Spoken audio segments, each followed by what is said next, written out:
I'll park there. Oh, you go up and around. Got it. I've never been to this park. Really? Yeah. Nope.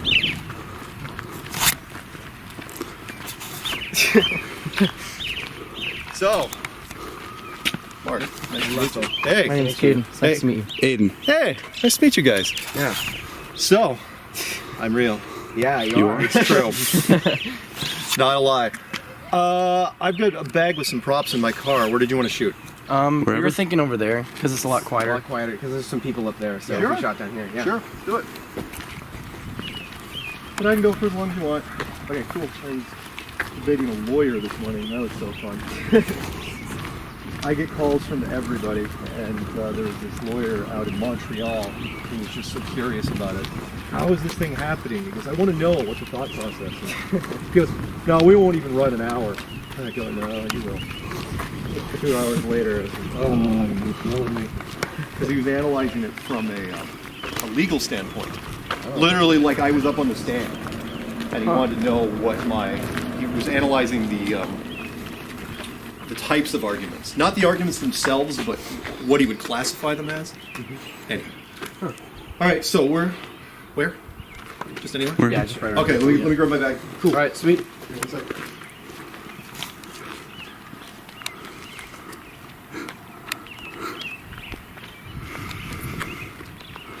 What? Okay. He's wearing a World of Warcraft hoodie. I'll compliment him on I'm it. having a hard time paying attention.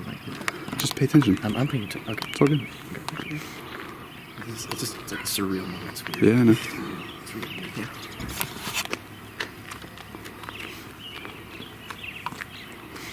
Here we go, Russell. Get your phone. Get the phone. And review questions.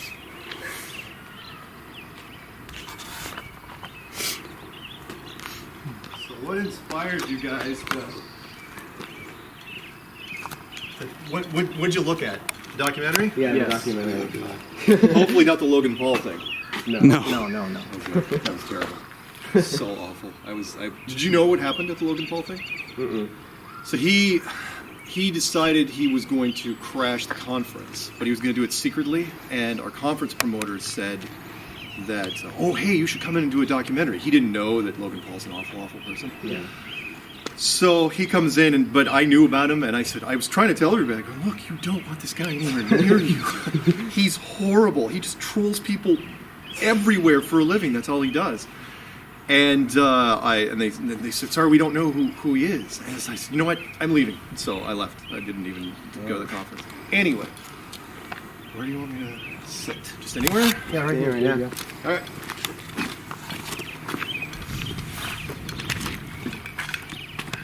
Are you gonna shoot from there, or do Yeah. you want me to? Yeah. Okay. Do you want, so we're just gonna. You're just gonna. Go. Whatever. All right. Ask. Former South would-be graduate. Now, flat Earth tip of the spear. Ian, want to start? So, where did it all start? The philosophy. Sure. Okay. It all started a long time ago. I was doing hallucinogenic drugs, transcendental meditation, and stand-up comedy. No, I wasn't. No, I wasn't doing any of that stuff. Okay, so I started in 2014 because I thought I had pretty much looked at everything. Because I'm older. If you're older, you've been through a large chunk of the internet. I know that the internet's really big and daunting, but if you were there in the beginning of the internet, you kind of got a grasp of what was happening. There was a lot of different rabbit holes with conspiracies. And I had my opinion on just about every conspiracy you could think of. I mean, you name it, I've got an opinion on it. I like some conspiracies, I hate others. And then this one had crossed my desk several times. Everybody knows about flat Earth. That's the one thing I can't say. Everybody knows about it. Everybody's got an opinion on it. I have talked to thousands and thousands of people where I say, oh yeah, flat Earth. And they look at me and they go, what? What the hell's flat Earth? Right? Although I did have one guy ask me if it was a metaphor for something, like a flat Earth way of thinking. And I go, no, it's a real thing. So I had seen flat Earth come across my desk, and I was like, no, not looking at it. It's terrible. It's awful. Everyone hates flat Earth. The question is, why do you hate flat Earth? That's the weird part. In fact, the first flat Earth video I clicked on, I actually got a visceral response, like I was embarrassed, and I was alone in the house in Colorado, and I clicked on this. I'm going, wait a minute, why am I embarrassed to click on a flat Earth video when I'm alone? I go, I'm older. I've been through the internet. There's a lot of weird stuff to click on the internet. Stuff that would actually legitimately embarrass me, and I have never been. It's like, oh yeah, that's funny. Mostly involving naked people. But flat Earth, for some reason, had this visceral response. Like, wow, I'm actually physically upset about this. Why am I clicking on this?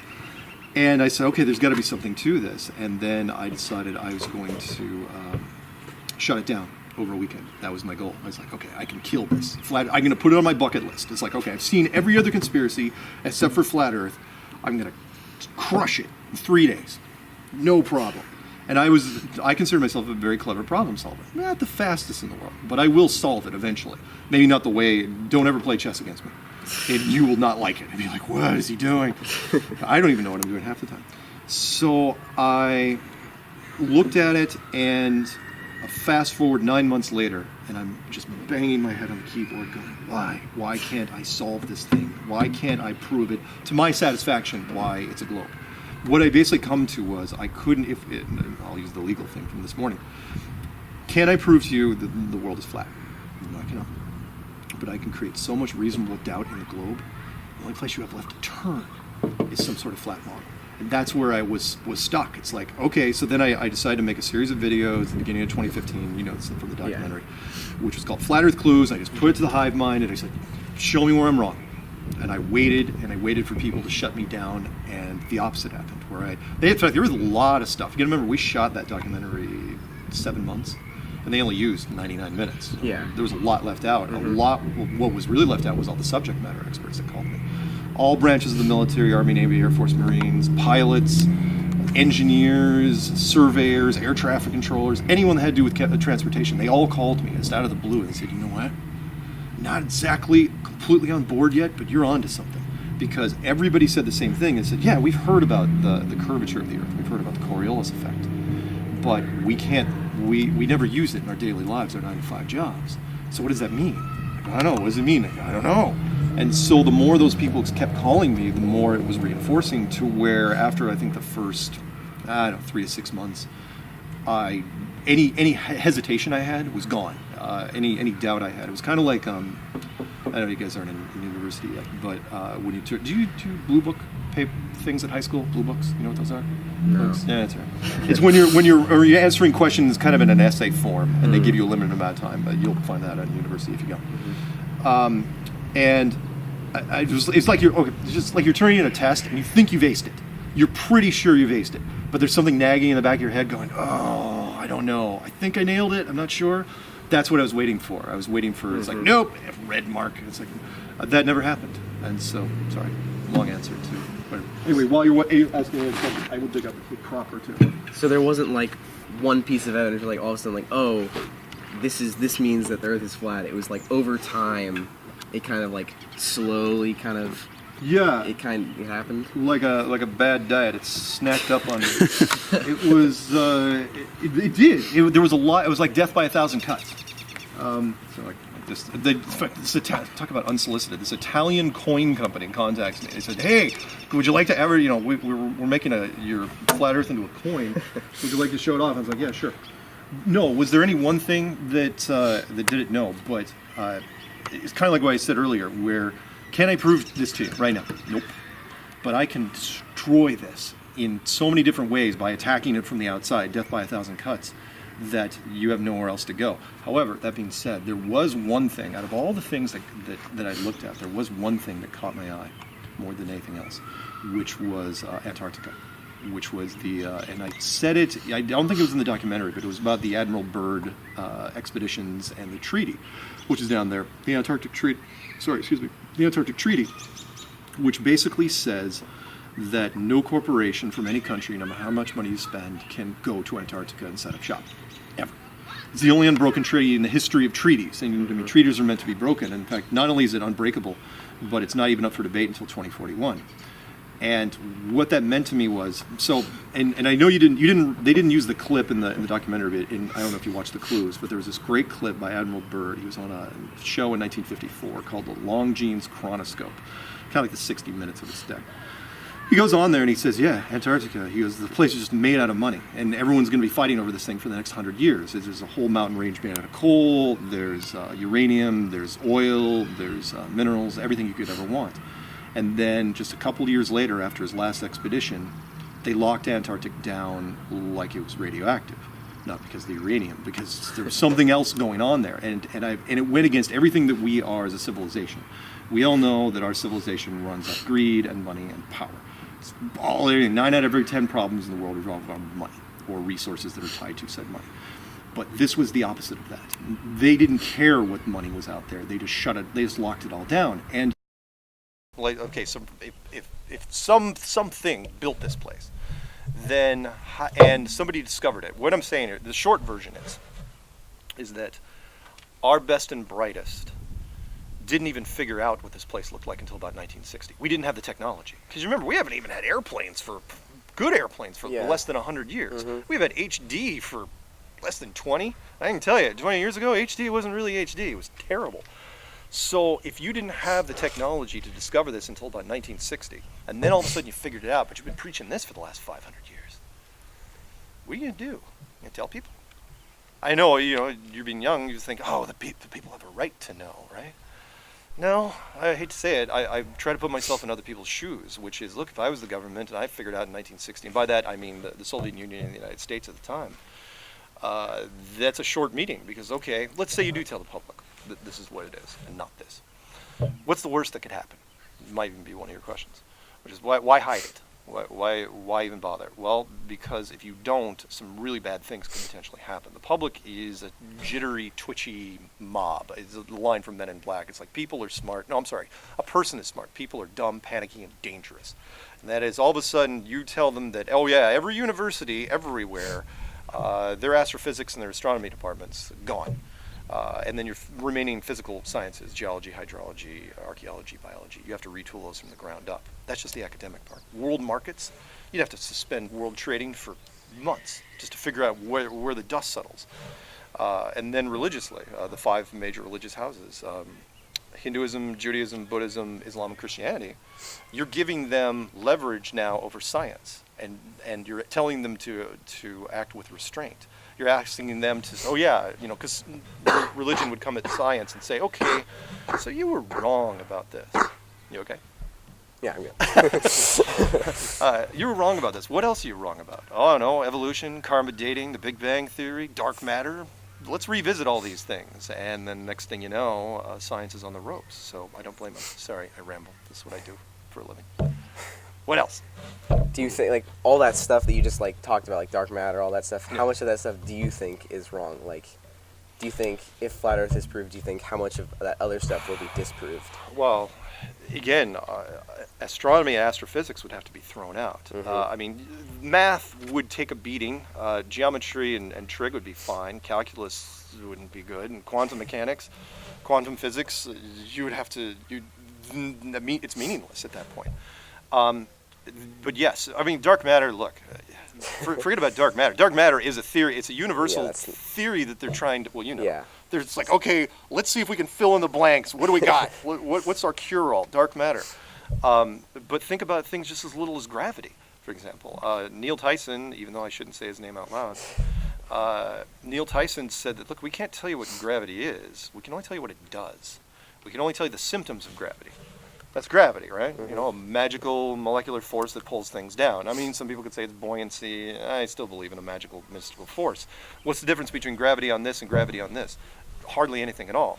Gravity on this supposedly pulls things to the center, which is basically straight down at a slight angle, whereas this would pull it straight down, which goes into a whole other thing. But if you ask me about simulations, I'd be more than happy to talk about it. One of the reasons I talk about flat Earth and not like simulation theory, like Elon Musk and all these guys get into, is because unless you've done any sort of software development, I could talk to somebody for a week about simulation theory and they're just not gonna get it. They're just not. So you got to start with something which is, okay, it's flat and it's enclosed. And which is interesting because every simulation we've ever built, with the exception of I think 1 or 2, are built flat. They're absolutely built tabletop flat, and the reason is because programmers, like most people, are lazy. They don't want to build in the curvature. It's like, no one's going to know. Let's just make the whole thing flat. And they don't. I mean, think of it. I don't care if it's Fortnite or thank you. Thank you, by the way, for noticing I've got a Warcraft jacket on. I am old school gaming. That's where I started. Nice. Yeah. Fortnite, GTA, Warcraft, they're all built flat. Absolutely tabletop flat. But the average person walking around doesn't notice it because no one would expect to see a curve, right? So they get away with it. It's awesome. Sorry, go ahead. So do you think like flat Earth falls in the same category as like simulation theory, where like you can't really disprove it, you can't really prove it either? Yes and no. There's a couple things. In fact, that's one of the questions the lawyer was asking this morning.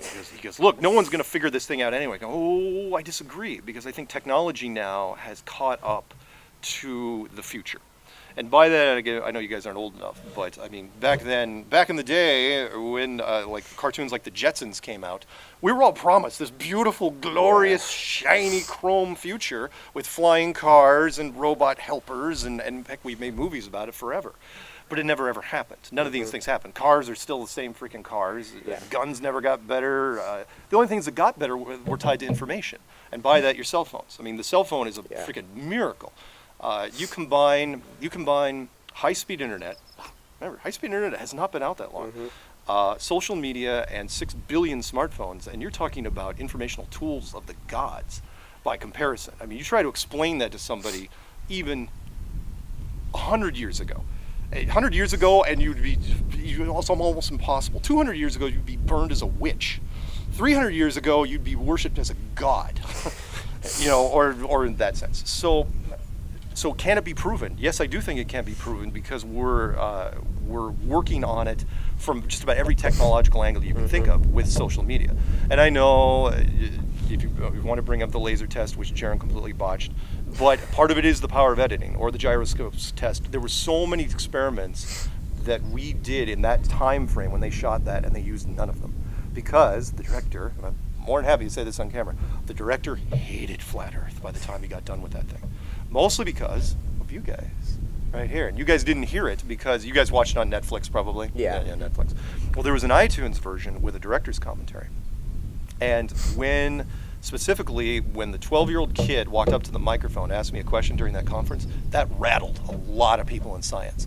Just rattled them. They didn't know what to do. That combined with the U.gov survey, which said that, and that was a British research team that was bored one day and said, okay, let's poll 10,000 Americans and see what they think about flat Earth. And a third of your demographic, I'm sure, what grade are you guys in? We're seniors. Oh, perfect. Okay, so the third of the demographic, 18 to 24-year-olds, weren't buying the globe anymore. And and they couldn't even talk to the 12 to 17-year-olds. But I can guarantee you, because I get emails from them all the time, that the younger you go, the easier it is, because the foundation of your mind isn't cemented in yet. You're still more or less flexible.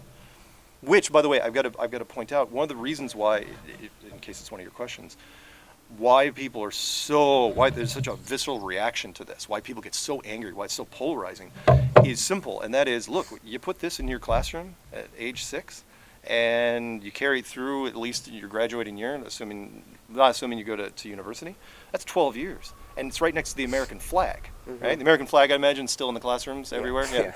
So, and remember, we're supposed to fight for the American flag. What's the difference between this and the American flag? Almost nothing. The only difference is you don't have a pledge of allegiance to this. It just sits in your classroom. But by the time you make it to your seniors, a lot of people are willing to fight for it. And if you do bachelor's or a master's or PhD, you're in real trouble. In fact, I have yet to run into a PhD who's just not, they basically said, unless mainstream media says it's this, it's not this. Like my sister, from God's lips to Fox News. Anyway, sorry, go ahead. So like, people like that, so like a lot of people use that as evidence, like, oh, well, these smart people, like, no smart people believe that the Earth is flat, so that's evidence against, like, what do you think about that? How smart people. like people with like degrees and stuff, like so Right. like like in the documentary, and like right now you said Right. like, oh, people with PhDs, like no one with the PhD has said that the Earth is flat, Right. And like some people use that as evidence, like, oh, so these people with higher Oh, education, yeah. And I did a clue on this called the Code of Credibility, which is fascinating. And that is, it's different from like a police uniform or a firefighter uniform or a military uniform. And that is, if you wear a white coat, you're immediately more credible. Bill Nye, people forget this. Like Bill Nye, he's from Seattle, if you guys didn't already know this. Right, his lab coat and the bow tie, it was all an act just from a local comedy sketch called Almost Live. It was a comedy troupe up here. And he got his bachelor's in mechanical engineering, right? And then he abandoned it almost immediately and went into acting. And just by luck, pure happenstance, one of the producers of the show, Ross Schaefer, he said, hey, you're kind of dorky looking, you got angular features, why don't we put a lab coat on you, you can talk about science stuff. And it played really well, and then all of a sudden Disney says, hey, we'd like to use that skit. And they ran it for 6 years, and then they franchised it. Because he is seen in that lab coat, people immediately think he's a freaking genius. And he's invited on, you should look up the stuff he's been invited on. I mean, Mars rover, he's a consultant. Quantum mechanics, he's on the panel. It's like, what is he even doing there? He has nothing to do with this. But sorry, smart people, smart people, intelligent people. If you have a PhD, you are never ever, unless mainstream caves in. In fact, I've got friends that are PhDs, and I say, why can't I get most of them to talk to us? And that is because if they do, you got to remember, if you make it to your master's degree or PhD, you've spent so much time and money trying to get, all you care about at that point is getting published and being in with the academic community. And that community will ostracize you in a heartbeat. They will drop you in a quick minute. If they even think, it's like, because if you get into a debate with a flat earther, you better win in like 10 minutes. Because if you don't, they're going to look at you. It's like like a boxing match. It's like, why is Flat Earth still standing? Why is he still there? And if you become that guy, nobody wants to be that guy. Yeah. So I feel bad because science has become, like a lot of other things, so specialized that it's kind of an excuse for people. Meaning, no offense if you guys are going to be scientists, which is. Leave science to the scientists. We want to be entertained. We don't want to learn. We want to be entertained. And so, in fact, Neil deGrasse Tyson, again, using his name, he said one of the most arrogant things I've ever heard in my life, next to Kanye's daily quotes, which is, seriously, Kanye, my only regret is I never got to see myself live. It's like, what? You are terrible. No, he said, science is right whether or not you believe in it.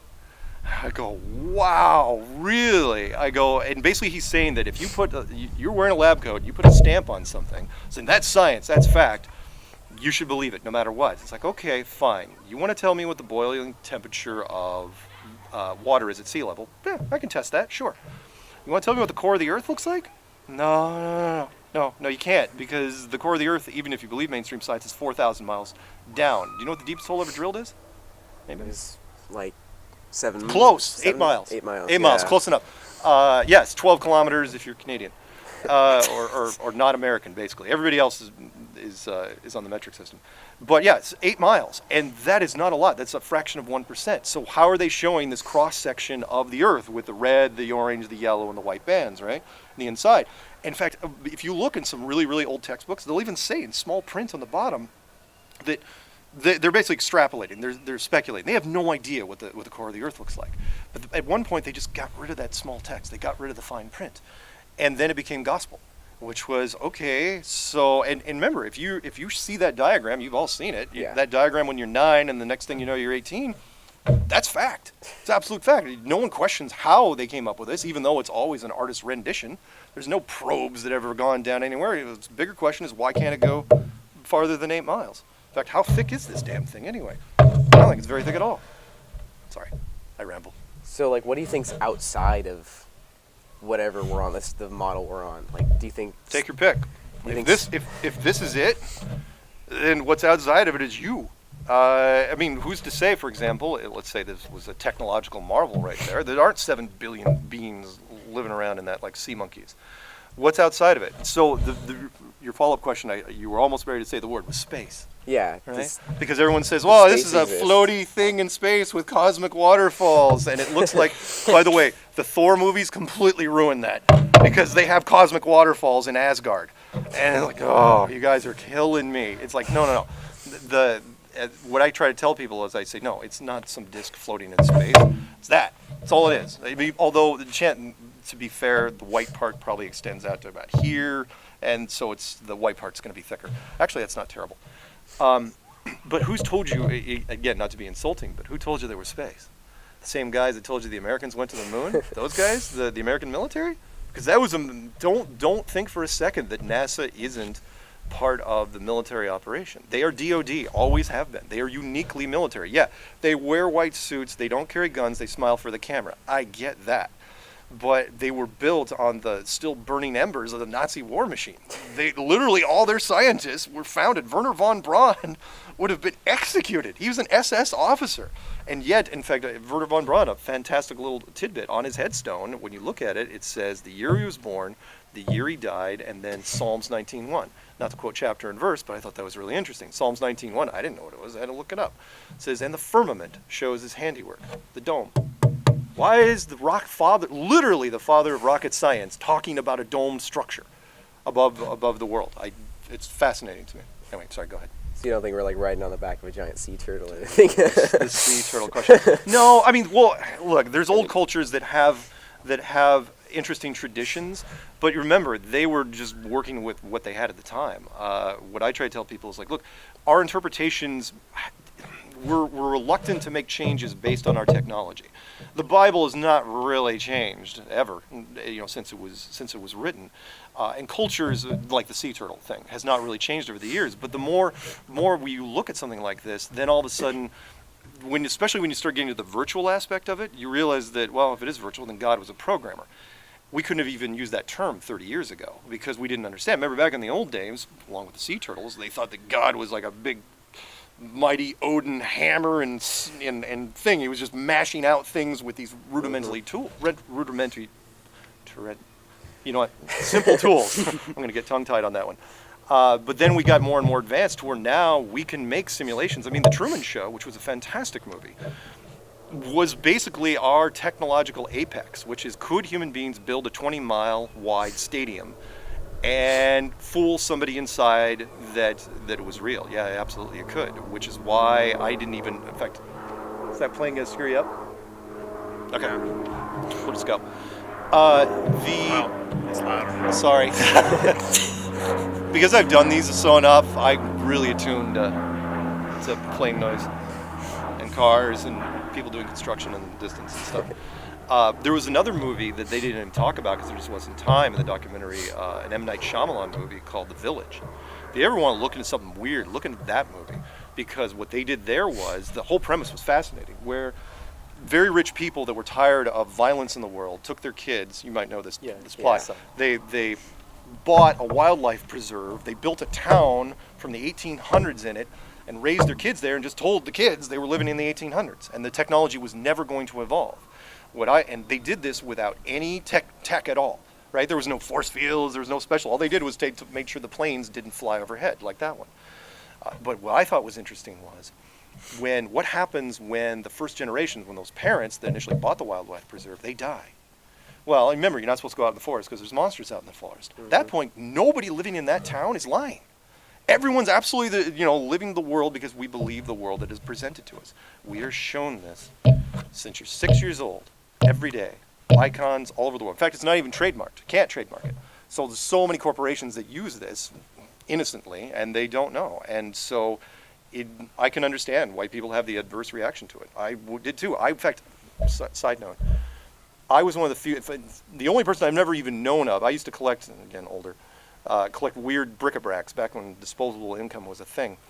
And I used to actually collect antique globes. Buy them on eBay. Antique globes, the older the better, and take them off the spindle and place them. I had antique globes all over the house, and world maps all over the place. No one thought the icon of the world was cooler than I did, and I had to give it all away. So do you think there's some kind of like flat Earth agenda behind the Truman Show, or do you think it's just like? Well, okay, no, that's a great question. here's the thing with that, because people in the flat Earth community, okay, there's two groups of people. There's people once you first get into the community, you of course look at it. It's like, oh, they've been lying to us. But if you've been in long enough, you realize that nobody's been stopping us either. As a matter of fact, the biggest corporations have been helping us for a while now. I've been only doing this for 4 years, and Google and YouTube have been recommending our videos everywhere. And part of it's the algorithms, which is there was a programmer that came out of YouTube recently, and after his disclosure thing expired, they asked him, it's like, why are things recommended to me on YouTube? And part of it is what you do, what you do, but part of it is what the masses do. So if the masses are getting into a certain topic, they will recommend that topic to you in a certain way. And he said, look, if the average person that gets into flat Earth, which was out of all the topics he could have brought up, he brought up flat Earth. He goes, once they get into flat Earth, they watch at least 20 videos in a row. What do you think we're going to recommend to people? And so, do I think there's a bigger agenda here? Yeah, I do. What I try to say is, I say that flat Earth is just the frame, the picture frame for something much bigger, and there's a canvas that's yet to be rolled out. Meaning, flat Earth is the ultimate open-minded thing, which is you heard me say. It's like, look, there's people that believe in all sorts of conspiracies. I mean, wild. Elvis having Bigfoot's baby, and the royals are all lizards, and you name it. They have an opinion on it. And I say, yeah, what about this? And they go, get the hell out of here. And I'm going, really? I go, you're going to tell me about the lizard people, and you're not going to even nope. And that shows you what the negative reinforcement is on this. But it has been recommended by YouTube nonstop for 3 years. Only recently, when Congress had a hearing about it, when they were saying, well, we got to address the flat Earth problem. It's like, wow, I'm watching this on news going, really? Have we come that far? The documentary was a great exercise in that, where strings were pulled to get that thing in. Meaning, you got to remember that most filmmakers, when they make a film, if you don't sell it right away, which most don't, you have to go through the film festival process, which is you submit it to different film festivals, right? And like the Toronto Film Festival, for example, where it premiered, there were like 3,000 films that were applied. Out of that, only 100 were chosen.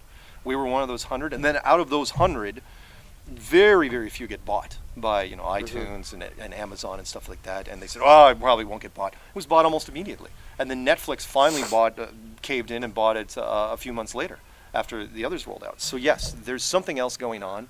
We're not getting resistance like I would expect us. If Google wanted to if the government, let's use the government, if the government wanted to shut this thing down, they could do it in 2 seconds. I mean, if you guys have ever done software development, it is easy. It is simple code. It's like never ever recommend flat Earth and these combinations of flat Earth to YouTube anywhere, and never fill in the blank with Google. If you type in word flat, it should never come up Earth.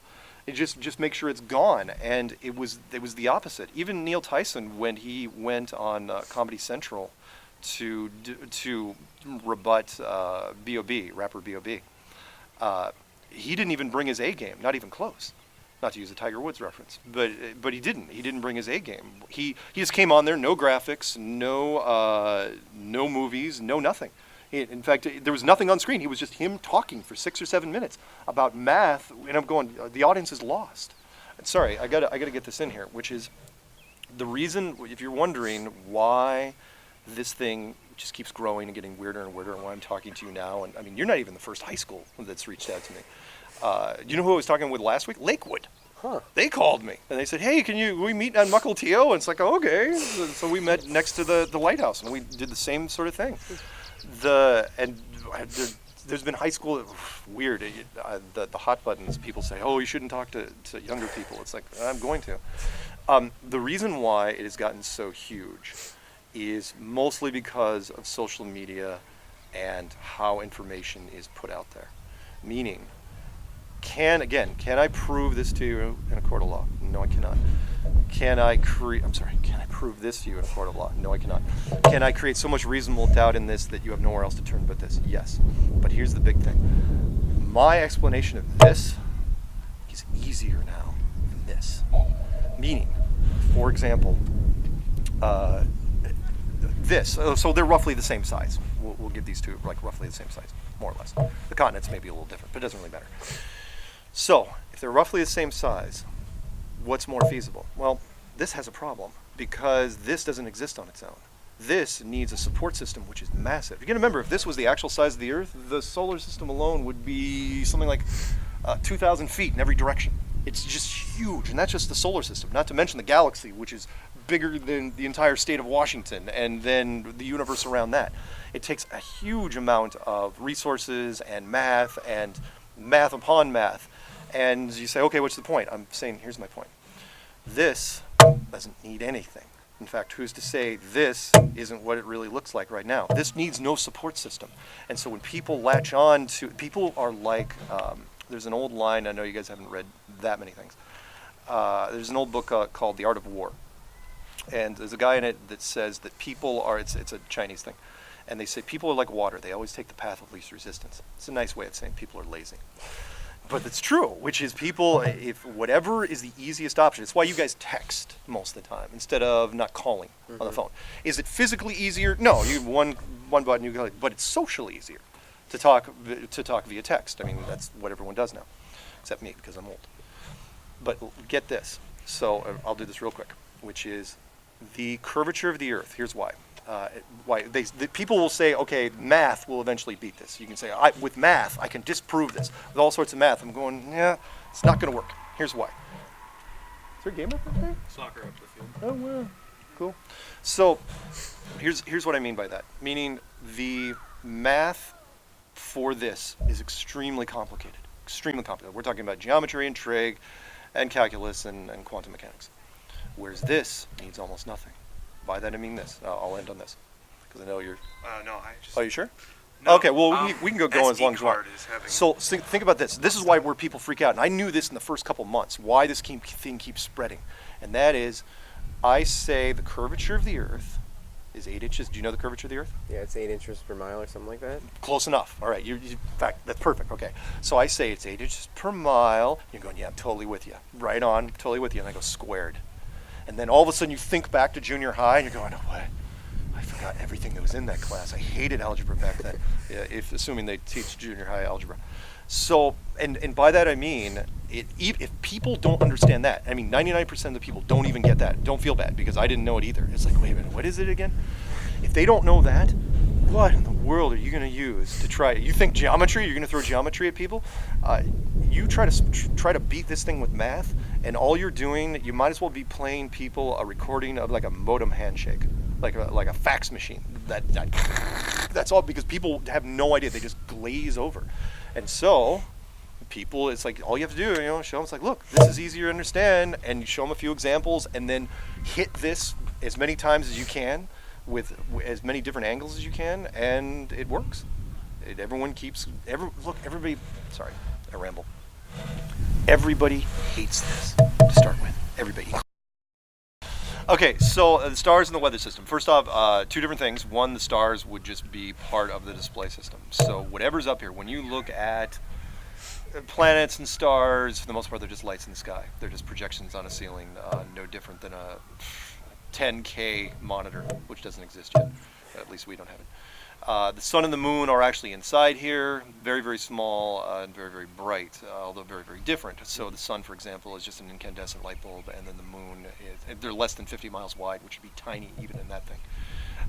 And then the moon is an LED bulb, which actually generates a cold light. Look that up if you haven't already done this. So, it generates a refrigerating light, which means if it's 90 degrees in the sun, it's 80 degrees in the shade. But in the moonlight, it's 50 degrees in the moonlight, and it's 60 degrees in the moon shade. It's opposite. Should not be warmer in the moon shade. I didn't even know this sort of technology existed. We can do this in universities now. It's called a cold laser. Everyone knows you point a laser at something, you can burn things like a balloon. You change the frequency on it, you can actually make things colder. It's tricky because you're working with energy and you're thinking, okay, the energy's got to be warmer. But no, you can turn things colder. And moonlight, we've actually seen swings of up to 13 degrees Fahrenheit, which is amazing, and it should not be possible. Does that prove a flat Earth? No, it does not. But it absolutely blows away the model between the sun and the moon. Because remember, the moon is supposed to be reflecting some of the sunlight. And what we can tell is, no, it's not doing that at all. In fact, whatever frequency is generating up there, it's self-illuminated. Which sort of makes sense because the Apollo missions, if you look at them, it's this dull, gray, ashen surface. We've all seen ash, and Mount St. Helens ash is still probably flying around here. And it's really, really dull and matte finished. But when you look at the moon at night, it's really, really bright. I mean, extremely bright. You can't even look at it with night vision. I've tried. And so why didn't we ever see that with the moon photos? Why wasn't this glowy world up there? Why was it always this dull, dark 70s stuff? It was almost like they were going along, if you look at these 70s movies, they always shot in those dull tones anyway. Which brings in the whole point of, okay, why were they shooting in dull tones? Well, because it was a production house. Anyway, sorry, weather systems. Weather is controlled inside this thing by several different mechanisms. The sun and the moon would have a small part of it. The sun would not cause as much weather as you might think. The other things would be the upper jet stream, which would be more like an air conditioning system in this. The underwater conveyor system, which is the water, that transfers huge amounts of energy underwater. And then, of course, the magma system below that, which we don't even know how deep it goes because we can't drill past 8 miles anyway. And people say, well, doesn't the magma system prove that it's organic? No, because if you were trying to make a terrarium for your lizard or your tarantula, and you have your light bulb and your fan and your water, would you leave anything about that organic? No, you would not. You're not going to, everything's going to be manufactured. You're looking at basically a machine. Whether it's digital or not is a whole other thing. How's that? Do you still think the moon controls the tides and No. stuff? No. Good Lord, no. No. In fact, if the moon is a tiny object, I mean, we're talking 50 miles on this. If an object 50 miles on this would be just minuscule. I mean, Whidbey Island, 50 miles wide. You can't even see it on this map. Mm-hmm. So the last thing you would do, again, if you're building a world, if you're doing a world building, the last thing you're going to do is put a strong directional gravitational source on a flying object and try to get that to control the tides. You know these people. Yeah. Okay. Do they know what you're doing? Yeah. Yeah, she's in our class. Ah. Yeah. All right. So the last thing you would do is you would make the moon a directional gravitational force. You would just do it from down below. No different than what we do in simulations now. In fact, controlling the tides from down below, way more efficient and way easier than trying to do it from the moon. Now, does that discount the moon? It's like, well, yeah, when the moon's here, the tide's here. It's like, yeah, because you're talking about a giant clock system. All you're seeing in the sky when it comes to the stars and the moon and the sun and the planets is just a big clock system. It's very beautiful. And it's very complex, and it didn't take people long to figure out because they were bored back then. They had nothing better to do. They had no internet. They're just going to stare at the sky all day and take notes. So the moon is just there. It just keeps track of the tides, but it doesn't actually advance the tides because that's not what you would do. If you were going to build this world, the moon is just there for aesthetics. It doesn't have to move. I didn't even want to get into the moon that much, but ask yourself this: why are all the moon craters? In fact, it looks like the moon was just decorated. The moon craters are all at 90-degree angle impacts. All those craters are perfect. That's impossible statistically. You can't have all these, if the moon is sucking one in, how will all these craters happen there anyway? But if they do, they're not going to come in at 90-degree angles. They're going to come in at 45 and 75 and all these different angles. There's going to be skid marks. There's going to be craters that would just hit and just bounce off and keep going. We never see that. Sorry, keep going. I know you have limited time. So do you think that, like, the cosmos is a very mechanical system that was, like, created by something, or do you think it's, like, still natural systems and, like, it's like, you know? I know. Yeah. You keep thinking it's a natural system, and you're told that it's a natural system. But think of this: if the cosmos, if you wanted to, again, we'll use the M. Night Shyamalan thing or the Truman Show. If 99.9% of the people believe in the illusion, then that's all you need is the illusion. I'll use a quote from Carl Sagan, which he was always questioning the universe, going, "Why is it so empty? There's all these huge swaths of nothingness. Forget about the dark matter, just nothingness out there. Why it seems like it's very badly designed." And not to say that Carl Sagan was into God or anything, but if this is the model, then it was built by someone. I'm not saying that Flat Earth kills atheism, but it does introduce a very interesting question, which is, at the very least, it was built by something. At that point, you're splitting hairs, which is, was it built by an advanced civilization that's much older and more powerful than ourselves, or was it built by the divine? Take your pick, because really, you're just, again, splitting hairs. One man's advanced tech is another man's deity. If a giant golden spaceship landed in that park tomorrow, right, and they have to be better looking than us, that's the only qualifier. They can't be they can't be red or green or gross. They can't be any of those things. If they landed in that park and they were like Avatar, 8 feet tall and blue, right, religions would pop up like that. Even though there's some people would say, oh, it's technological wonder, there'd be people literally making offerings and bowing their heads to that. So people are, look, there's a reason why the main religious houses control 8 out of every 10 people in the world. So, anyway, what else? So I just wanted to further understand the tides. So Sure. you said that does it go down to the center here, or the sun and the moon, right? Sun and the moon. Okay, so the sun and the moon would be like needles on a record player. Never taking the same path every day. They would be moving around like this. Does it pose a problem with the Antarctic sun? Yes, it does. I don't want to get into that right now. But with the other things, they just go, they go off and they go in these big circles. Do they control the tides? No, they don't have to. In fact, if you're building this, if you're building simulations, whether it's mechanical or not, or digital, you're not going to control the tides from an object up here. It's just a coincidence. That's all it is. You control the tides through the physics engine down below because it's easier. And then you can tell the people whatever you want. Because remember, people believe, not to overuse the Truman Show line, but it's so true. People believe the world that is presented to them. And that is, again, the kids in the M. Night Shyamalan movie. They were told they were in the 1800s. You could have told them they were in the 1600s, 1400s. Kids believe anything you will tell them because most people they don't question authority. Authority is not going to lie to them. Like, I grew up on this island. I mean, I was about as sheltered as you could get, especially back in the 80s. And I didn't even believe that authority lied about anything, ever. I honestly thought that. It's like, why would they lie? The world's great. Everything is awesome. And I went off to university, and then all of a sudden I saw Oliver Stone's JFK in the theater.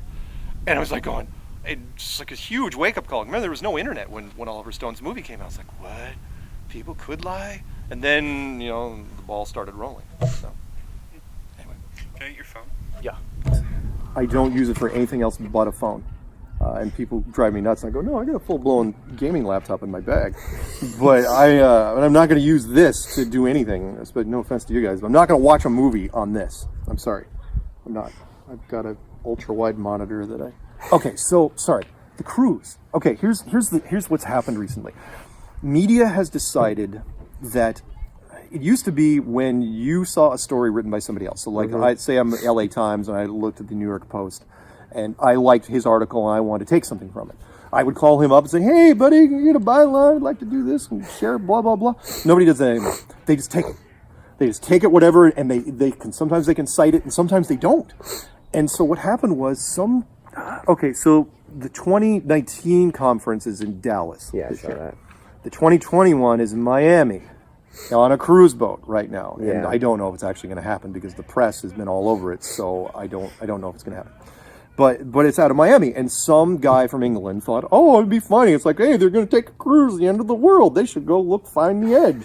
It's like, okay, first off, no Antarctic cruises ever leave from anywhere north of the equator, ever.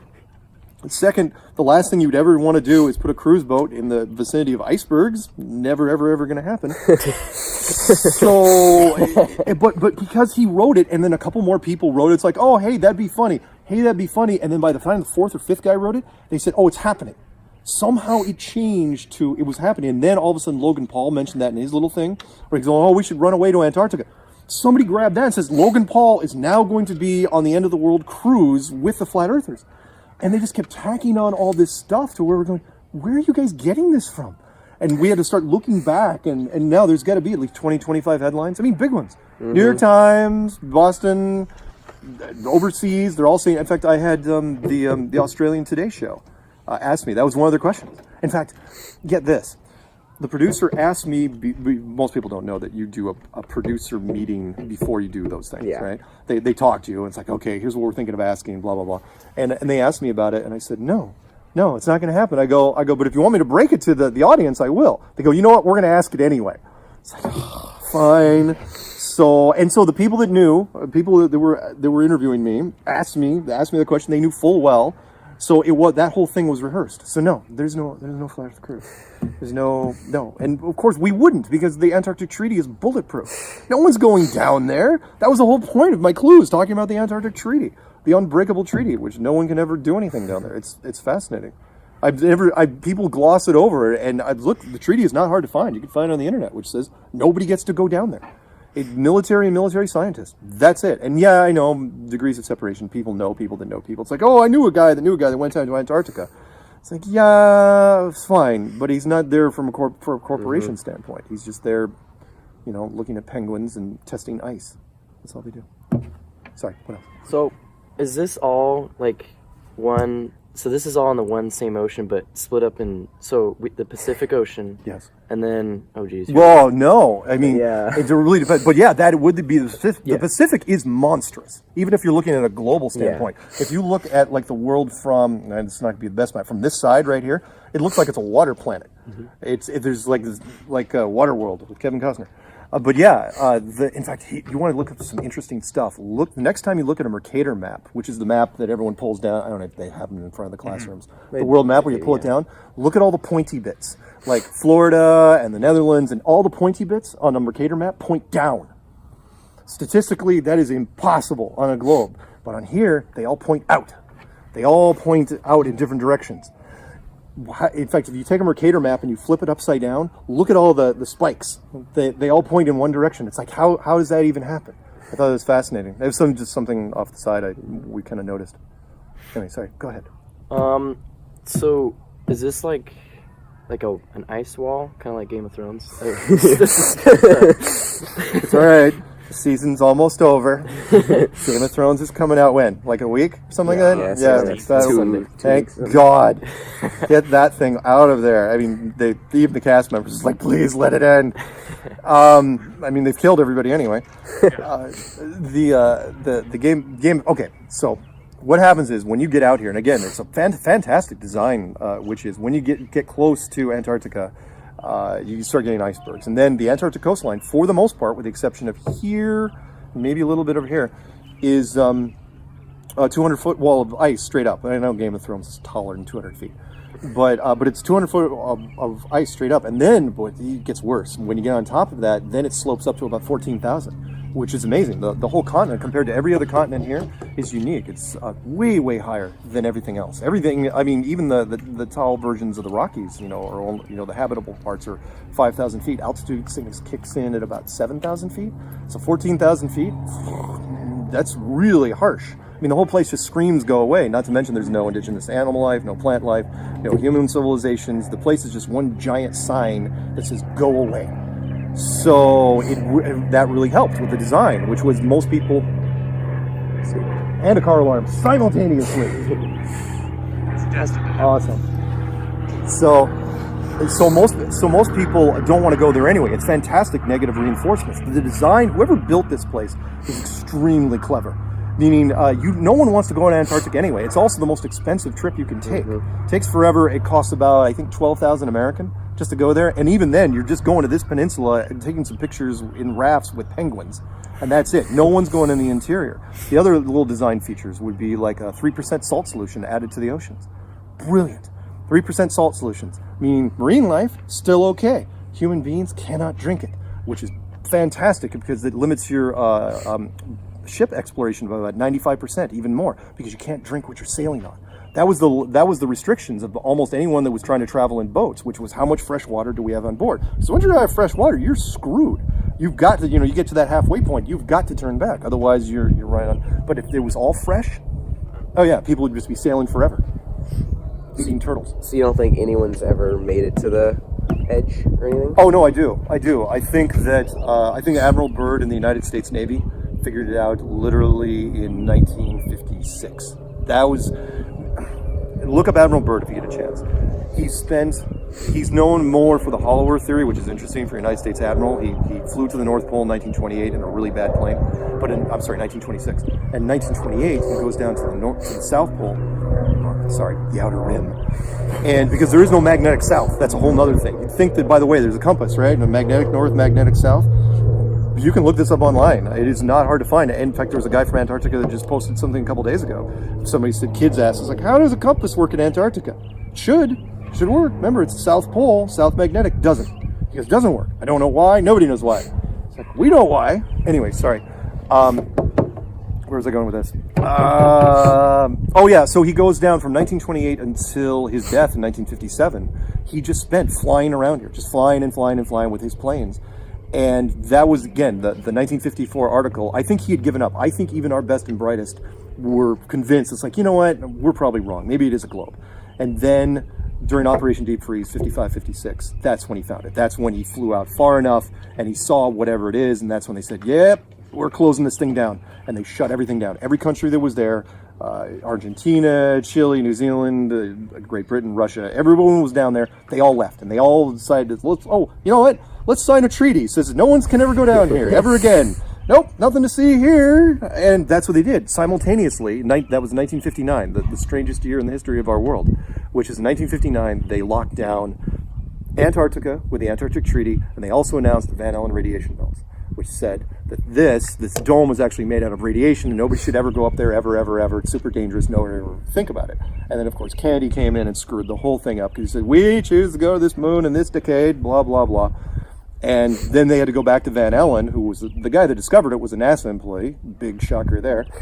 And Van Allen says, okay, you can make it past the Van Allen belts. All you have to do is go really fast. That's all you have to do, just floor it. It's like, really? That's your scientific explanation? Floor it? That's how you're going to get past? And it's like, yeah, you don't need shielding. No. And so they went without shielding, with just aluminum and plastic, and round trip to the moon and back, supposedly, through these massively deadly belts. No one died. No one got poisoning. Nobody even got cancer. There's 5 of these guys still walking around today. I think Buzz Aldrin's still walking around. Yep. Pretty sure. He doesn't look great, but he's still walking around. So how does that happen? You're saying, okay, what is that? In fact, that's one of my trap questions. If you want to throw anybody under the bus with this, feel free. Which is, are the Van Allen radiation belts deadly? Yes or no? Simple question. Right? And they say, okay, yes, they're deadly. And you say, okay, that thing. It's like, okay, round trips to the moon and back, nobody died, and you're not using any shielding. Remember, there's only 3 things that can protect people against radiation. One is lead, one is gold, one is water. You use a lot of water. You don't have to use that much gold. And lead, I mean, the last thing you're going to do is put an anchor on top of a rocket. It throws off the ballistics. And then they say, well, no, it's not deadly.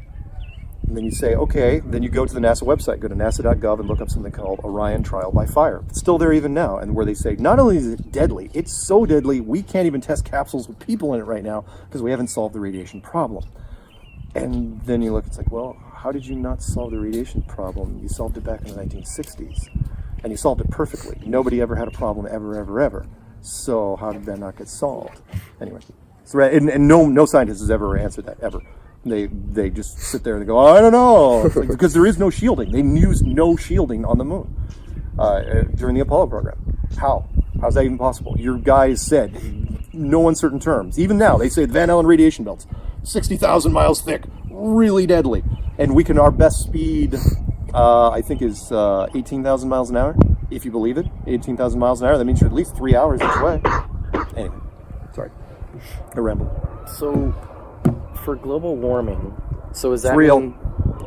Is it slowly getting smaller and smaller, the wall, or the? Oh, that's a good question. It's very, very possible, because if there is a whole bunch of ice at the new airport, I'm going to be flying out of that one of these days. I'm really excited. So,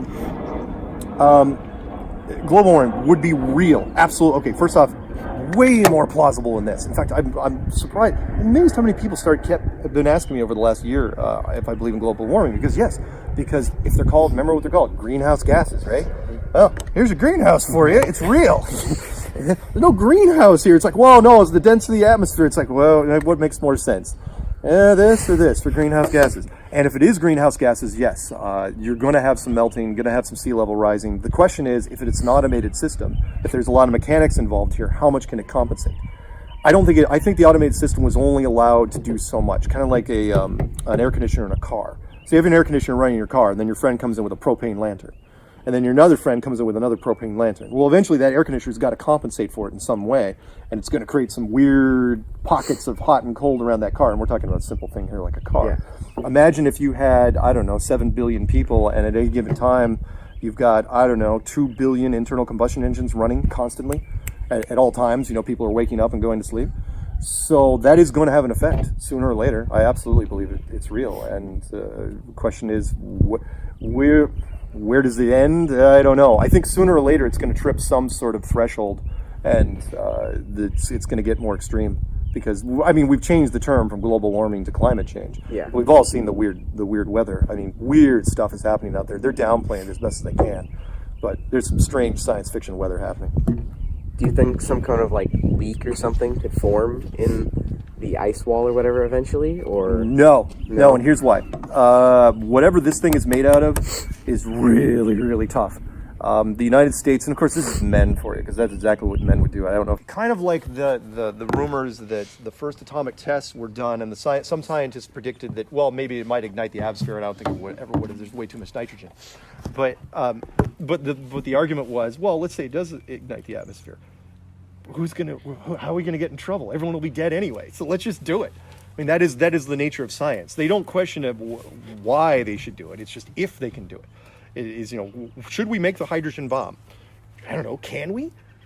Let's do it, and let's see where, let the other guys, the engineers, figure out the methods for it. So they fired the first shots, and it was everything they did was exactly what I would have done, which is the first shots they fired were low megatons back in 1958. The first 3 shots I think were 2.9 or 3.4, something like that. The first 2 shots. And if you can't bust through something with the word megaton, you're not going through it. Sorry, this is never going to happen. If megaton isn't working for you, you got to come up with something else. And so every other shot from that point for the next better part of 4 years was basically them just painting the sky, which was just firing rockets and detonating them, hopefully before they crash, and figuring out the dimensions of this place. Because remember, and NASA, funny thing, NASA was formed after their second or third shot. NASA was formed, so they started firing straight up, and then like after the second and third shot, it's like, NASA formed. It's like, of course, because you have to militarize space. You have to keep the private corporations out of this thing as long as possible.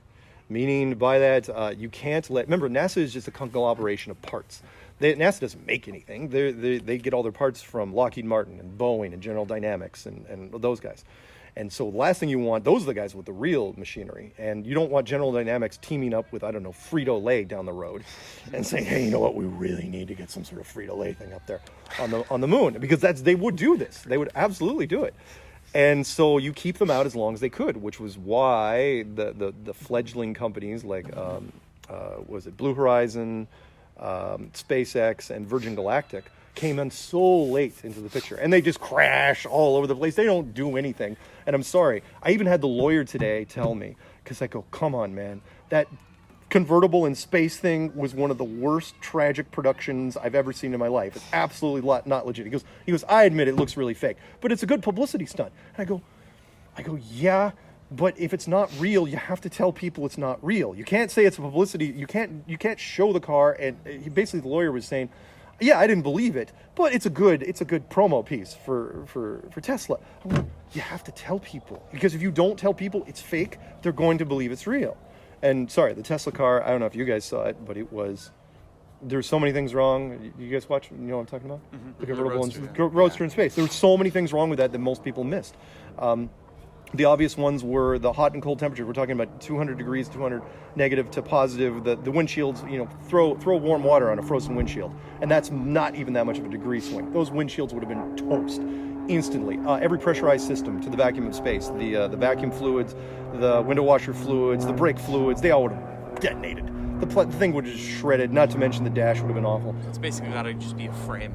It would have been, the fiberglass would have, I'm sorry, the tires. Unless you slash the tires, they would have turned into bombs and just blown up and destroyed the fiberglass. And yet, my favorite thing was the fact that the Falcon Heavy, the thing that supposedly delivered the car, you never saw it. You never saw it. You saw the booster rockets. It's like, the boosters are tumbling back. We're going to land them at Kennedy.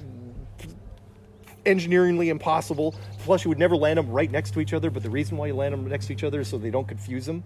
It's like, which rocket's landing? Well, we don't want to confuse the public. Let's land them right next to each other, even though you'd never do that from a safety concern ever. And then all of a sudden it's, okay, they're landing, and cut to, it was brilliant. The finest misdirection I've ever seen. They go, cut to car.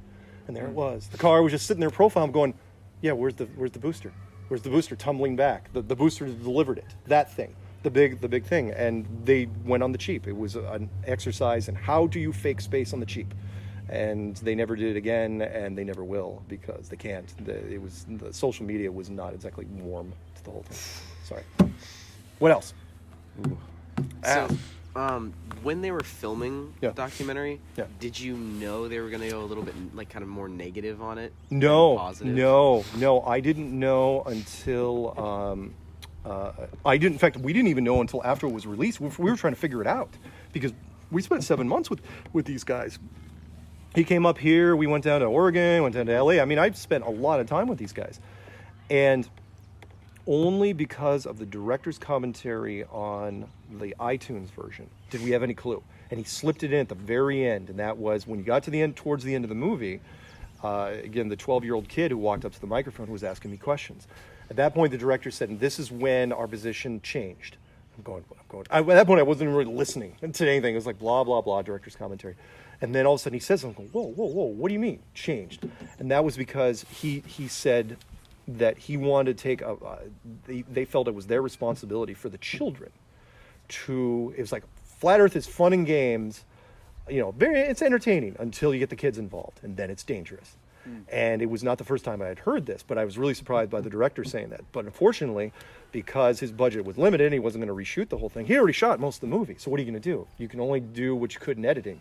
So he took the shots against Jaron, he took the shots against Bob, he took a couple against Nathan. He even did me with the green button, which surprised me. And he even asked me if he could do that. And I said, yeah, sure. Why not? Which was, if you remember that spot where, if you're shooting stuff, you linger on a frame after the people have left, so you have some buffer that you can crop. And they lingered on the green button. Why not? And then somebody in editing, I think it was Nick, he said, hey, you know what?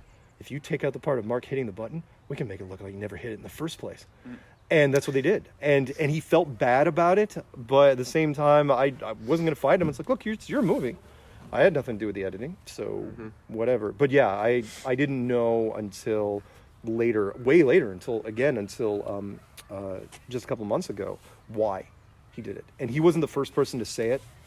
The most vocal critics are big science people. National Geographic asked me across the picnic table, actually, when in fact they left it out of the segment, which was they said it was just me. All everybody else was gone home. It was just the team and me, and they said, what happens when Flat Earth gets outside of your control? What happens to medicine? What happens to technology? What happens to civilization as we know it? I mean, they were really rolling with this, they're going, well, are you saying that Flat Earth could lead us into a new dark ages? And I'm going, I don't know if I'd be that heavy about it, but I go, so far, it's not like we're burning down libraries or anything like that. Everything's been fairly civil.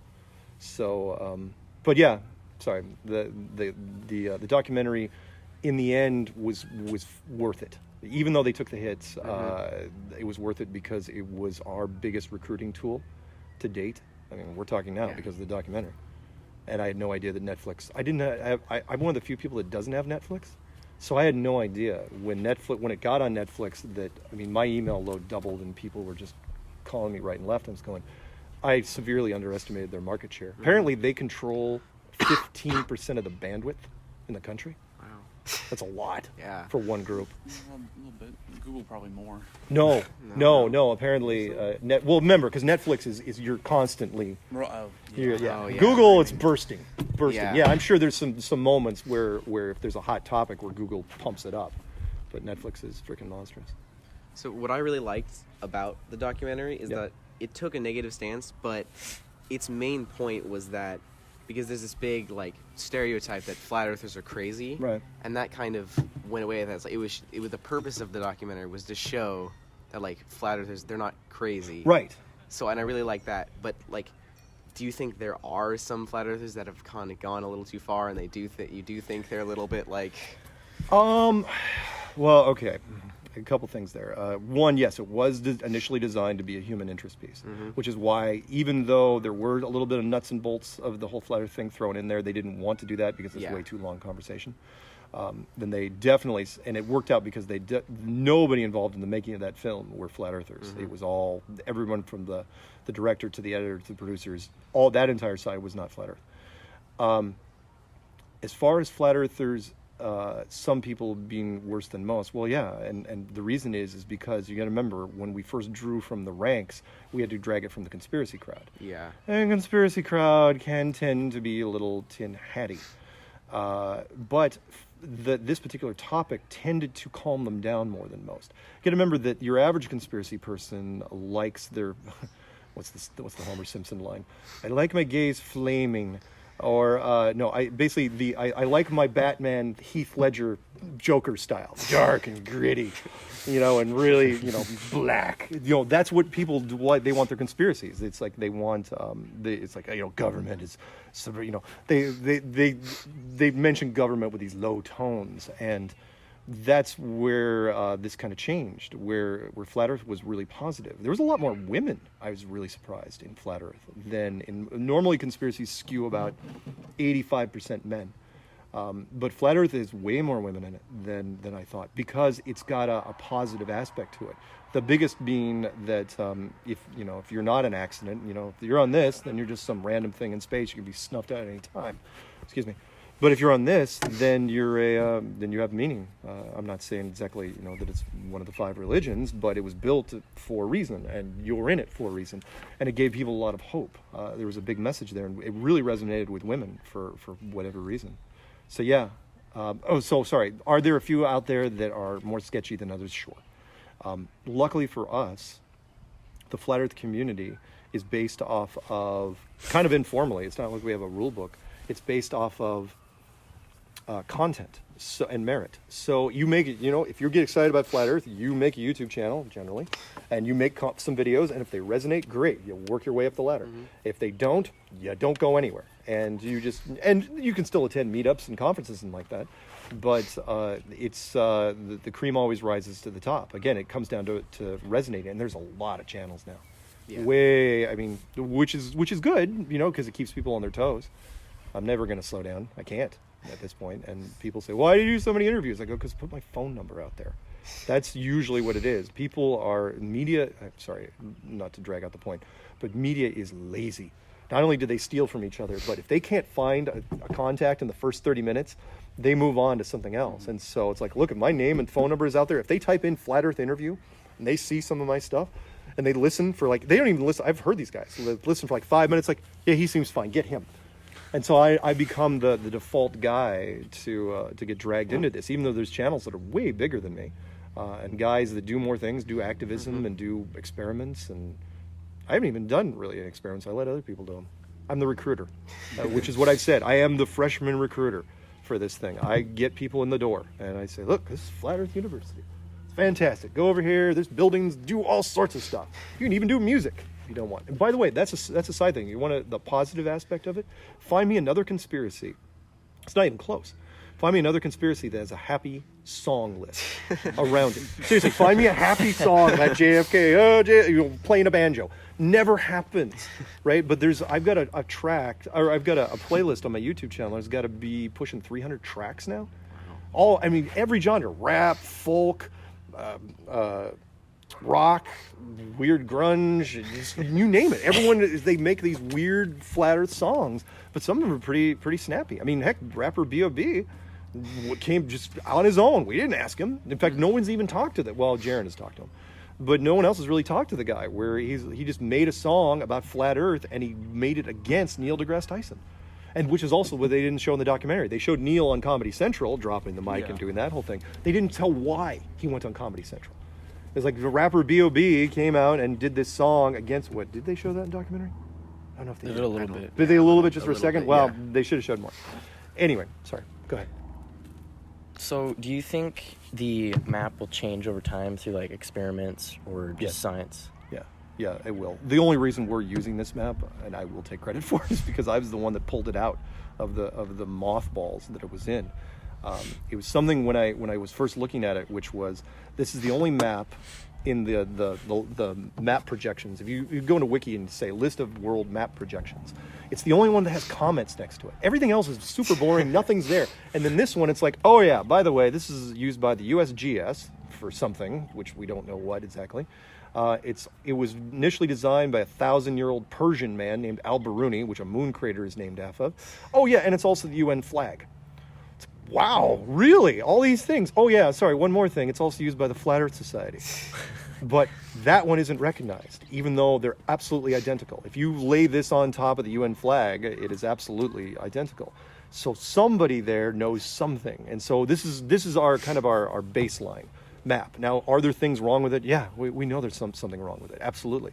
There's something, especially out here in the outer edges, we know there's some perspective issues, mostly because of the airline shortcuts, which is we're still trying to figure out exactly, remember that most airline flights in the southern hemisphere, if you're going from South America to Africa to Australia, they in a globe, they take these weird arcing, we do double and triple. Seriously, look it up sometime. They take double and triple connections. But on this, they're usually shallow dog legs that go through weird things. Like if you're going from Sydney, Australia to South America, why are you going through, on a globe, why are you going through Dallas?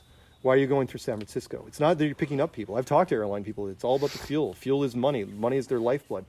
But we know there's some things wrong with it. Sorry, that's the long answer.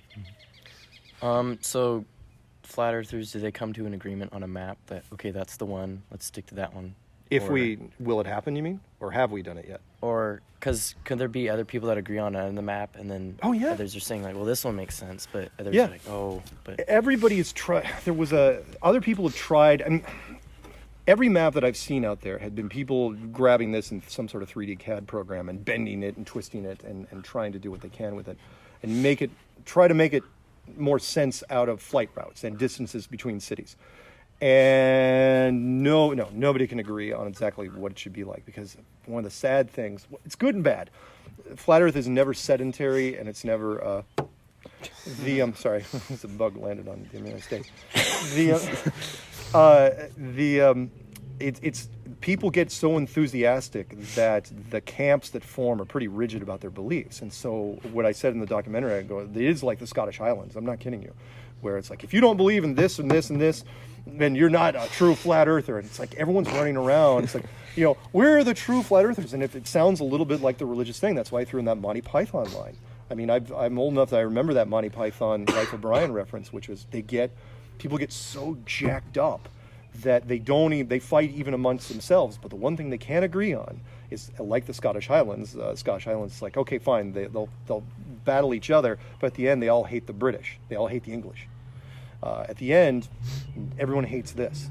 So it's okay. So it just keeps moving forward. It's like this dysfunctional mob that's fighting amongst themselves, but keeps moving forward, because at the end of the field, there's the globe. And so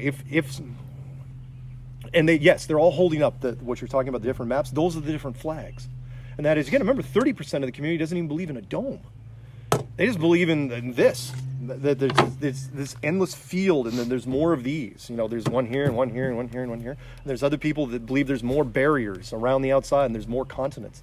There's some fascinating ones where this ice wall ends about here, and then there's another ocean outside of that, and there's more continents outside of there. Continents from the advanced civilizations that graduated, kind of like the seniors, where we're only the freshman class. And so it's a theory I've actually subscribed to, which is I think every civilization has their time here, because eventually they run out of things to create. They run out of novelty. I believe that novelty is one of the secrets of the universe, which is once you get, because remember, our unbroken history only goes back about 5,000 years. I think you got about that long to figure out where you are.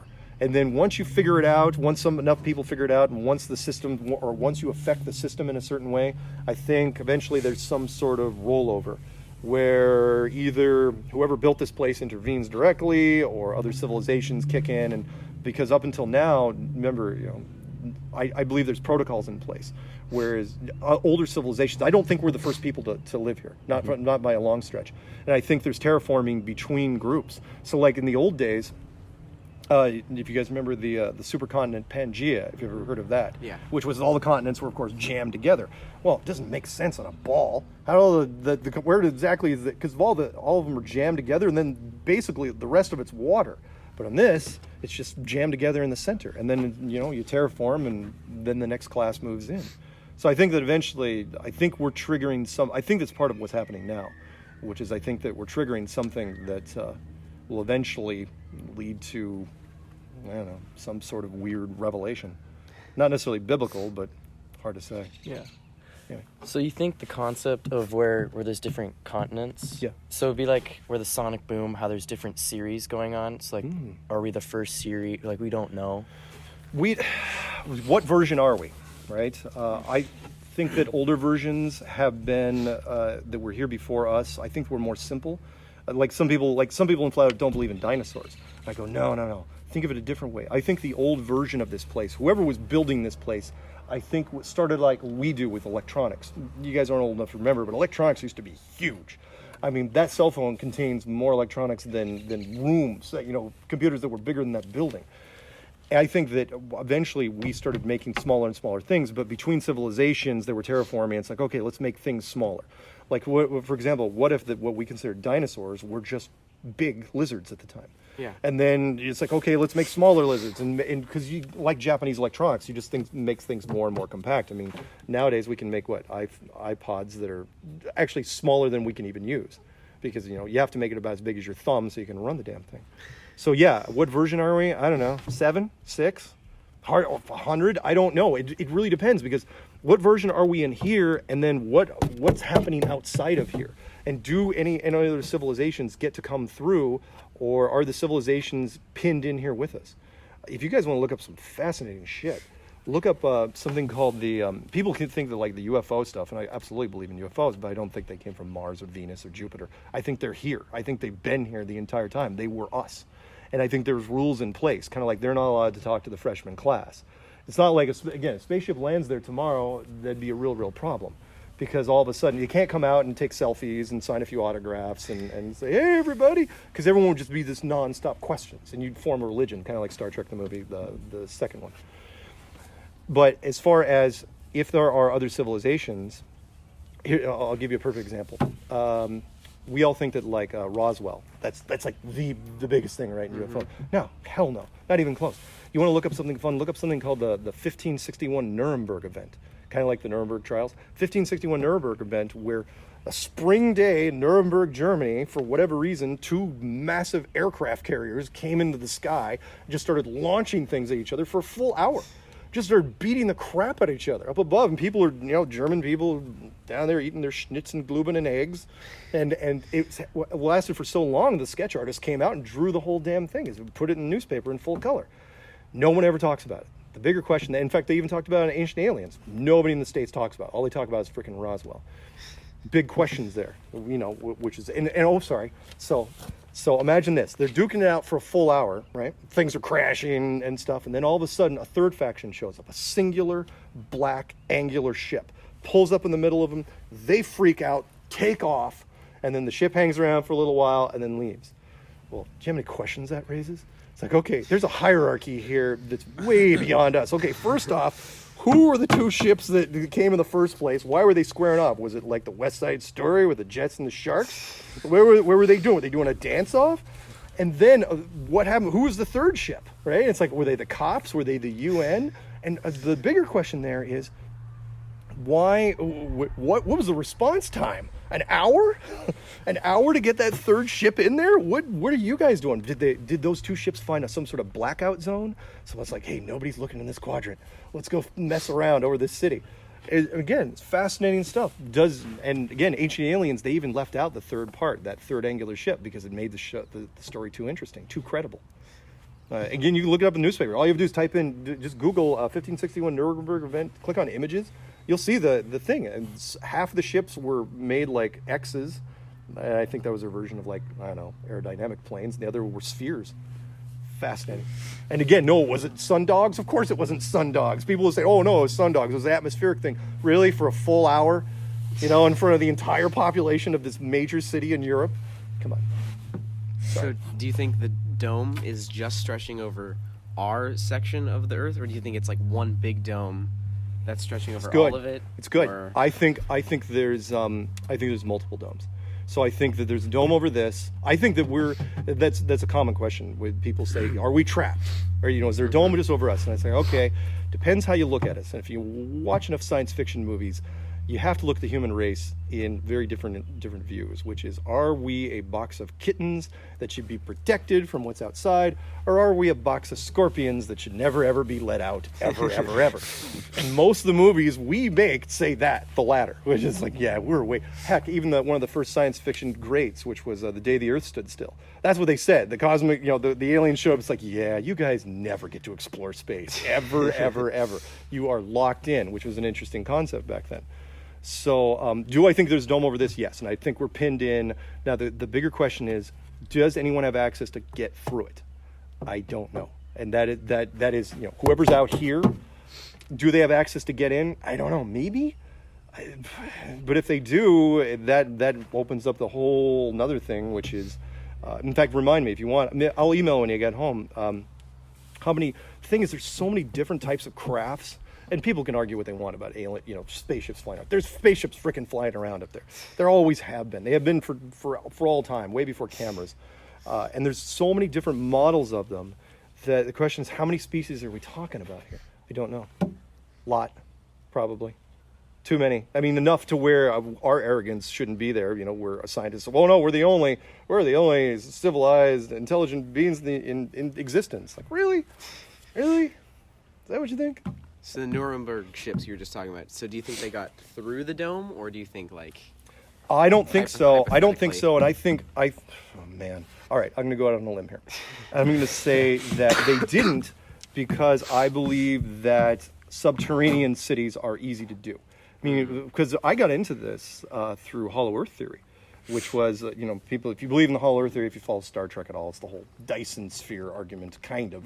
Which is the Earth is actually hollow, and there's way more land on the inside, and you don't have to worry about oceans so much, and you have civilizations living there. But what most people don't know is that even in our civilization, most of our population, like 90-something% of it, live from sea level to only about 5,000 feet. Mm-hmm. So if you were in a cave, if you built a cave that was, remember, commercial airlines cap out at 10 miles, spy planes at 20 miles, and so on. If you built a cave that was only 100 miles high, that's way more than enough room to fit an entire civilization. Very, very easy to do. So who's to say at that point, then it gets kind of circular. It's like, who's to say that this particular thing isn't sitting underground? We don't know. This thing could be sitting on somebody's laboratory desk, or it could be one of, I would like to think that it's one of many, because it's not going to be a one-off. Mm-hmm. You're going to build these in different stages of civilization, especially if you're clever. This isn't a postmodern, this isn't prehistoric, this one's in this. It makes it more entertaining. Yeah. Not to use the South Park thing, there was a South Park show which was really interesting called Earth Canceled. An episode, look that up if you get a chance, which was the aliens were basically treating the entire world as a reality television show, and we were getting boring, so they were going to cancel us. Oh, jeez. I was like, really? I go, that's actually not a terrible thing, because truth is, we you want to look like the media we've created. We peaked out a long time ago. You've heard the term jumping the shark? Mm-hmm. Does that mean, okay. Yeah. So jumping the shark was, of course, because of Happy Days, and basically it's the writer's thing where they say if you're running out of ideas, you're going to have to just throw in anything in the kitchen sink, because people are just to gain viewers. Our civilization has jumped the shark a long time ago. Music and literature peaked out years ago, but look into like movies. Our movies peaked out in 1999. We were done with them. We ran out of ideas. We're just now rehashing everything. I'm watching stuff now. It's like, really, we're rebooting stuff? Like, how many times can we reboot Spider-Man? Tobey Maguire is like 40. Why are you rebooting? We're rebooting Hellboy, Lara Croft, you name it. And the reason why they're doing it is because media has gotten so broad that they don't know. The only way to cut through it, to make sure you get some guaranteed viewers, is to use an old concept. So, anyway. So, from going back to the documentary, but yeah, it's fine. So I remember the eclipse that happened our junior year, right? And from what I remember, I was in football practice, and our coach came out, Mark Hodson, and he cut out a cardboard. Like you could not put a the hole. Cardboard test. That cardboard test has been used forever, going all the way back to the '60s. But go ahead. And he just showed it to us, just like he stopped the practice. And I remember like everything went a little darker, and then the birds were kind of freaking out. Yep. And the animals, everyone was freaking out. And that was just my experience. And I looked at your experience when you went to Oregon. Total blackout. Yeah. Yeah. And I remember you said that the sun self-eclipsed. Yeah. Do you have any like further comments? or Yeah, I anything? do. So there are a couple things. One with the eclipse, because it's one of my 5 questions that I throw at science people, which is the blackout zone, which is curious enough. Remember, the blackout zone was only 70 miles wide. And which raises a big question, because the sun or the moon is supposedly 2,000 miles wide. So how does the moon create a 70-mile wide shadow? Now science will say, well, it convexes, there's all sorts of atmospheric things, but it takes it down to 70 miles. I'm going, tough to explain to somebody on the street, because that means if you're walking by that fence, your shadow gets condensed down to a size of an action figure. We never ever see that in normal life down here. Shadows only remain actual size or larger. They never ever get smaller. But the other thing was, and so that's one of my questions, like, why is the blackout zone 70 miles wide? I thought that people have a hard time with that, and they say, okay, even if you can convince me of the condensing part, I go, fine, let's go the other way, which is the blood moon side, which is when the Earth passes in front of the sun, and then you've got the moon behind. Well, the Earth is blocking the moon. The Earth is 8,000 miles wide, therefore the blackout zone, remember, the same distance, moon, Earth, moon. The blackout zone should be 4 times as big, so 250 miles wide. We never see it. Never see it ever. We only see a blood moon. Now, you see the crescent blood moon go over, but we never see the blackout. And I don't know why that happens, exactly why that design was built in. Maybe the moon was going to be too scary, because remember, if the blackout zone is on a red moon, you've got basically a big red bloodshot eye.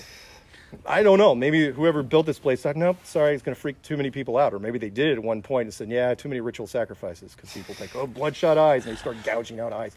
Who knows? But to your point, as far as the sun self-eclipsing, there was a guy that called me, one of our Photoshop experts, because he was taking a lot of shots of this thing, and he calls me, he couldn't word it right. He goes, Mark, nothing is eclipsing the sun.